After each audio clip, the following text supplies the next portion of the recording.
এই শহরে একটাই কষ্ট, যার বাবা মা নেই সে বুঝে বাবা মা না থাকার যন্ত্রণা কতটা।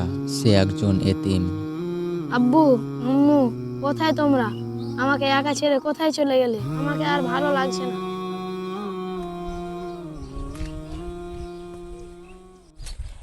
এই নে তোরা খেল, আমি আসছি।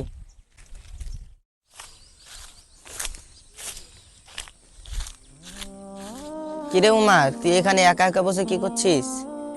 আরে বন্ধু, কিছু না, এমনিতে বসে আছি। এই চল তাহলে, আয় আমাদের সাথে খেলবি। না রে বন্ধু, আমাকে ভালো লাগছে না, তোরাই খেল। আচ্ছা ঠিক আছে, থাক তাহলে।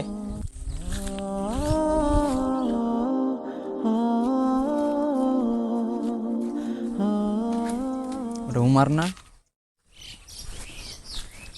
ওই উমার, এদিকে আয়, এদিকে আয়। জি ভাইয়া, আসছে। কিরে, কি ব্যাপার? মন খারাপ নাকি? ওখানে একা একা বসে কি করছিলি? না ভাইয়া, বাবা মার কথা মনে পড়ছিল তাই বসেছিলাম। শুন, তাহলে তো একটা কথা বলি, চল।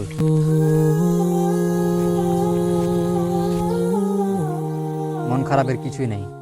প্রত্যেক মানুষকেই অথবা প্রত্যেকে আমাদেরকেই এই পৃথিবী ছেড়ে চলে যেতে হবে, উপরের জীবন পাড়ি দিতে হবে।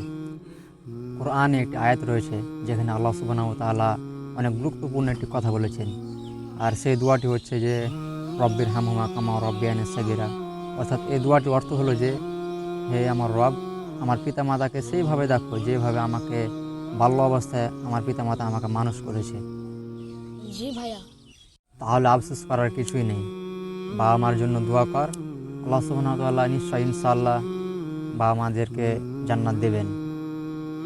আর এখানে উমারের গল্পটি একটু আলাদা।